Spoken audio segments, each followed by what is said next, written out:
दोस्तों नव वर्ष 2025 की शुरुआत हो चुकी है और नए साल की पहली तारीख 1 जनवरी 2025 से हमारे देश में सरकार की तरफ से कई ऐसे बड़े बदलाव, नए नियम लागू किए जा रहे हैं जिनका सीधा असर आपकी जिंदगी पर पड़ने वाला है। अब आपके मोबाइल फोन के रिचार्ज सस्ते होंगे, कई फोन में व्हाट्सएप नहीं चलेगा। नए साल में लागू होने वाले 15 ऐसे बड़े महत्वपूर्ण बदलाव के बारे में देखते हैं। जो पुराने फोन है उन पर अब व्हाट्सएप नहीं चलेगा। यूपीआई से अब आप दुगुना पैसा भेज सकेंगे। कारें महंगी होगी और भी 2025 के क्या क्या बड़े बदलाव है दोस्तों, एक एक करके मैं आपको पूरी लिस्ट हाईलाइट्स के रूप में इस वीडियो में बताने वाला हूँ। एलपीजी गैस सिलेंडर से लेकर राशन कार्ड तक कई बदलावों के जरिए आम आदमी को कई नए लाभ भी मिलेंगे। कुल मिलाकर 2025 की शुरुआत होते ही भारत में ये बड़े बदलाव लागू होने जा रहे हैं और इनका सबसे ज्यादा असर मिडिल क्लास लोगों पर सीधा पड़ने वाला है। चलिए दोस्तों फालतू की बातें ना करते हुए बिना टाइम वेस्ट किए सीधे आगे बढ़ते हैं पहले नए नियम की तरफ। तो देखिए यूपीआई के लिए 1 जनवरी से नियम बदलने जा रहे हैं। अगर आप भी गूगल पे, फोन पे, पेटीएम, भीम ऐप किसी भी तरह के यूपीआई ऐप का इस्तेमाल करते हैं तो अब आपको 1 जनवरी से कुछ फायदे मिलेंगे। वही दोस्तों कि पहला तो आरबीआई ने यूपीआई पेमेंट लिमिट को दुगुना कर दिया है फीचर फोन के लिए। यानी जो कीपैड वाले फोन से यूपीआई 123 पे की सुविधा का इस्तेमाल किया जाता है उसके लिए अभी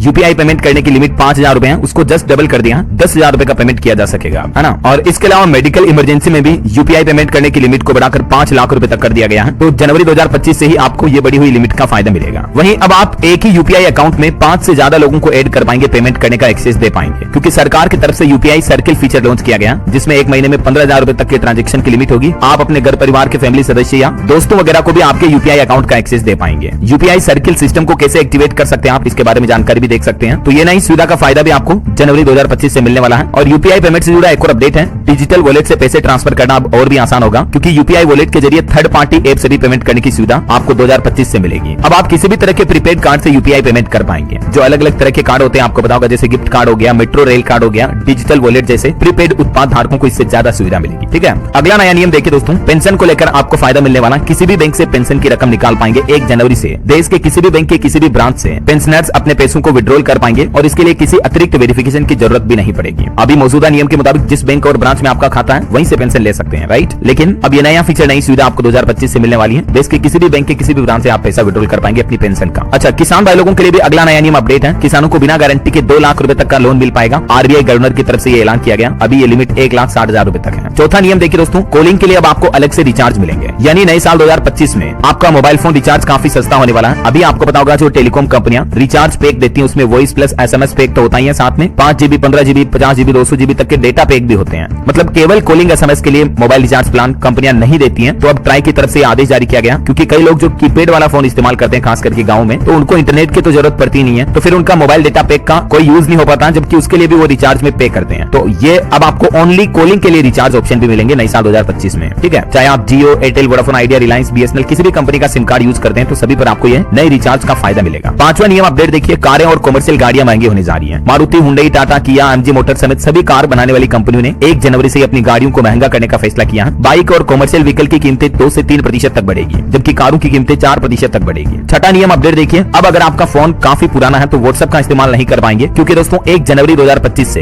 एंड्रॉइड 4.4 किटकैट और उससे पहले वाले, नीचे वाले, बिलो वाले वर्जन जो है उन पर व्हाट्सएप काम नहीं करेगा। इसके पीछे वजह यह है कि व्हाट्सएप ऐप का जो मेटा एआई फीचर है वो एंड्रॉइड 4.4 या इससे अपडेटेड वर्जन पर ही काम करता है, समझ रहे हो। तो यही वजह है कि आपको जो लोअर ऑपरेटिंग सिस्टम वाले फोन है उनमें व्हाट्सएप वर्क नहीं करेगा। हालांकि आजकल जो जितने भी नए फोन आते हैं उनमें लेटेस्ट एंड्रॉइड ऑपरेटिंग सिस्टम ही आता है, ये ओप्पो, वीवो वगैरह, रियलमी के जो आते हैं ना सब में, तो कोई दिक्कत नहीं है। लेकिन जिन लोगों के पास 10-12 साल पुराना फोन है तो उनमें दिक्कत आ सकती है। चलिए 7वां नियम अपडेट देखिए दोस्तों, प्रदूषण को लेकर भी कुछ नियम कड़े लागू होंगे गाड़ियों का प्रदूषण नियंत्रित करने के लिए। इस साल 2025 में 1 अप्रैल से ही केंद्र सरकार की तरफ से भारत स्टेज 7 सिस्टम फॉर्मेट लागू किया जाएगा, यानी BS7। अभी आपको पता होगा BS4, BS5, BS6 तक के नॉर्म्स लागू है हमारे देश में 1 अप्रैल 2019 के बाद से ही। लेकिन 1 अप्रैल 2025 के बाद से BS7 सिस्टम लागू होगा। गाड़ियों के द्वारा निकलने वाले धुएं, CO2 पर लगाम लगाने के लिए, प्रदूषण को नियंत्रित करने के लिए सरकार ये नियम कड़े करने जा रही है। 8वां नियम देखिए दोस्तों, स्पोर्ट्स क्रिकेट से जुड़े भी 2 बड़े बदलाव होंगे। IPL में कैप्टन कोहली की वापसी होगी, वे फिर से RCB की कप्तानी करेंगे। अभी साउथ अफ्रीका के डुप्लेसी कप्तान थे। और टेस्ट टीम के कप्तान Rohit Sharma world test championship WTC के बाद टेस्ट क्रिकेट से रिटायर होंगे। टीम को नया कप्तान भी मिलेगा। 9वां नियम देखिए, स्टूडेंट छात्र छात्राओं के लिए अपडेट है। अब 5वीं या 8वीं में फेल होने वाले स्टूडेंट को नेक्स्ट क्लास में प्रमोट नहीं किया जाएगा, क्योंकि केंद्र सरकार ने नो डिटेंशन पॉलिसी को खत्म कर दिया है। अभी मौजूदा नियम के मुताबिक आपको पता होगा 10वीं से पहले तक स्टूडेंट को फेल ही नहीं किया जाता है। अगर 5वीं, 8वीं, 9वीं में कम नंबर भी आए तो भी स्टूडेंट को अगली कक्षा में प्रमोट कर देते हैं। लेकिन अब ये नियम लागू होगा कि 5वीं, 8वीं में फेल होने वाले स्टूडेंट को नेक्स्ट क्लास में नहीं बिठाया जाएगा, बल्कि उन्हें 2 महीने के अंदर दोबारा एग्जाम पास करने का मौका मिलेगा। चलिए 10वां नियम देखिए दोस्तों, ये भी स्टूडेंट से ही जुड़ा है। कोचिंग इंस्टीट्यूट में 16 साल के होने पर ही एंट्री मिलेगी। कोचिंग सेंटर्स वर्ष में एडमिशन के लिए कम से कम उम्र सरकार ने 16 साल तय कर दी है। 16 साल से कम उम्र के बच्चे कोचिंग नहीं जा पाएंगे और कोचिंग इंस्टीट्यूट के भ्रामक विज्ञापन पर भी जुर्माना लगेगा। अभी मौजूदा समय में उम्र और विज्ञापन को लेकर कोई नियम सख्त नहीं थे, लेकिन सरकार की तरफ से ये नई गाइडलाइन जारी की है 2025 में, क्योंकि अक्सर आपको पता होगा स्टूडेंट खुद की जान ले लेते हैं, बहुत ज्यादा डिप्रेशन तनाव होता है, कम उम्र में ही बच्चों को कोचिंग भेज दिया जाता है। पहले तो स्कूल कॉलेज का डिप्रेशन, उसके बाद कोचिंग का उल्टा डिप्रेशन, तो प्रेशर में आ जाते हैं स्टूडेंट। अक्सर ऐसी घटनाएं देखने को मिलती हैं, तो इसलिए सरकार ने कोचिंग इंस्टीट्यूट के लिए मिनिमम उम्र 16 साल तय कर दी है। चलिए दोस्तों, स्टूडेंट से जुड़ा ही अगला नियम है, भारत में पढ़कर ही अब आप विदेशी डिग्री ले पाएंगे। विदेशी यूनिवर्सिटी की डिग्री भारत में पढ़कर ले सकेंगे। इंडियन और फॉरेन यूनिवर्सिटी साझा कोर्स शुरू कर सकती है। इसके लिए पढ़ाई फिजिकल क्लासेज में होगी। अभी अगर आपको विदेशी यूनिवर्सिटी की डिग्री लेनी है तो आपको पढ़ने के लिए विदेश जाना पड़ता है, जैसे अमेरिका, चाइना, यूएस वगैरह,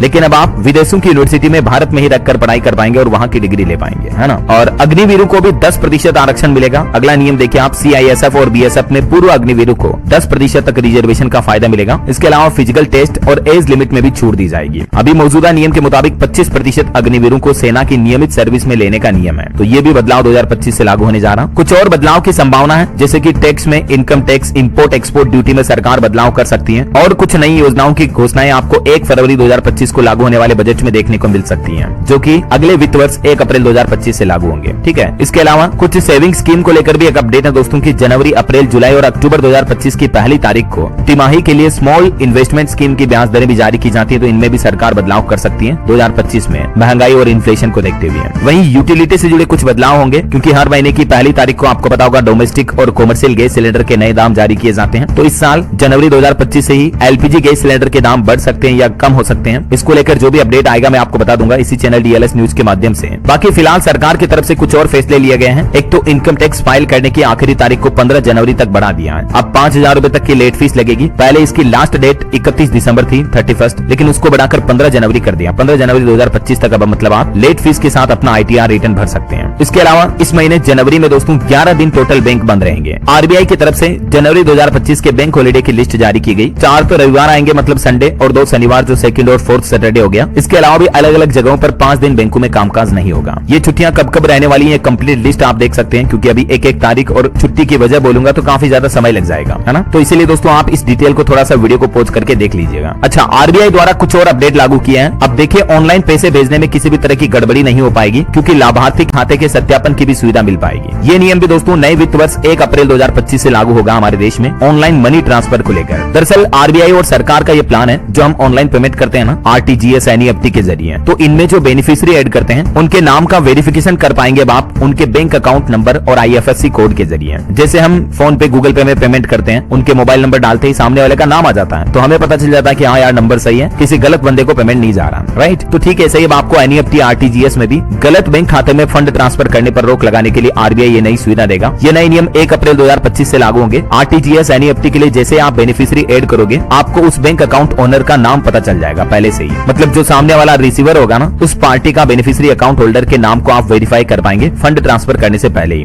तो रिजर्व बैंक की तरफ से ये नई सुविधा शुरू की जा रही है 2025 से ही। इसके अलावा दोस्तों फिक्स्ड डिपॉजिट यानी बैंक एफडी को लेकर भी कुछ नियम बदलने जा रहे हैं। बैंक ग्राहकों को ध्यान देना चाहिए कि गैर बैंकिंग वित्तीय कंपनियां जो एनबीएफसी हैं और जो हाउसिंग फाइनेंस कंपनियां हैं एचएफसी, उनके लिए फिक्स्ड डिपॉजिट से संबंधित नियम भी 1 जनवरी 2025 से बदल जाएंगे। तो अब अगर आप किसी भी एनबीएफसी के जरिए बैंक एफडी वगैरह करवाते हो तो पहले से उनकी टर्म्स कंडीशन पढ़ करके ही करवाएं, क्योंकि एफडी के नॉमिनेशन और मैच्योरिटी से जुड़े नियम आरबीआई की तरफ से बदलाव में लागू किए जा रहे हैं। देख सकते हैं आप इसके बारे में जानकारी। 14 दिन पहले संबंधित नोटिस जारी करना होगा कंपनियों को एफडी मैच्योरिटी से संबंधित वगैरह वगैरह। इसके अलावा दोस्तों कुछ जीएसटी के नियमों में भी बदलाव होगा। अब करदाताओं को यानी टैक्स पेयर्स को नए जीएसटी नियमों का सामना करना पड़ेगा। महत्वपूर्ण परिवर्तनों में से एक अनिवार्य मल्टी फैक्टर प्रमाणीकरण, ये सिस्टम भी जीएसटी पोर्टल पर लागू किया जाना सरकार की तरफ से। और बाकी कुछ बीएसई एनएसई के स्टॉक मार्केट में ट्रेडिंग और सेंसेक्स के एक्सपायरी वगैरह को लेकर भी नियम बदलने जा रहे हैं। मैंने आपको इन सभी नियमों के बारे में विस्तृत जानकारी डीएलएस न्यूज पर पहले भी बताई थी दोस्तों। कुछ राशन कार्ड से जुड़े नियम भी बदलने जा रहे हैं। ई केवाईसी करवाना अनिवार्य होगा। राशन कार्ड के लिए आय सीमा वगैरह भी तय की गई है। डिजिटल राशन कार्ड के लिए भी बायोमेट्रिक सत्यापन का उपयोग किया जाएगा। गैस सिलेंडर से जुड़े भी कुछ नियम बदलने जा रहे हैं। गैस सिलेंडर के लिमिट वगैरह लागू की जा रही है। इन नियमों की जानकारी थोड़ा सा आप वीडियो को पॉज करके देख लीजिएगा ताकि आपको पता चल जाए। बाकी जीएसटी अनुपालन का एक अपडेट ये भी है, ई वे बिल केवल उन दस्तावेजों के लिए ही वैध होंगे जो कि 180 दिनों से ज्यादा पुराने नहीं होंगे। अमेरिकी वीजा से जुड़े भी कुछ नियम बदलने जा रहे हैं, जिसके बाबत भी जानकारी आप देख सकते हैं स्क्रीन पर। अमेरिका में H1B वीजा की प्रक्रिया में बदलाव किया जा रहा है। ये तो मैं आपको हाइलाइट्स बता रहा हूँ दोस्तों। बाकी और भी इन सभी नियमों के बारे में डिटेल जानकारी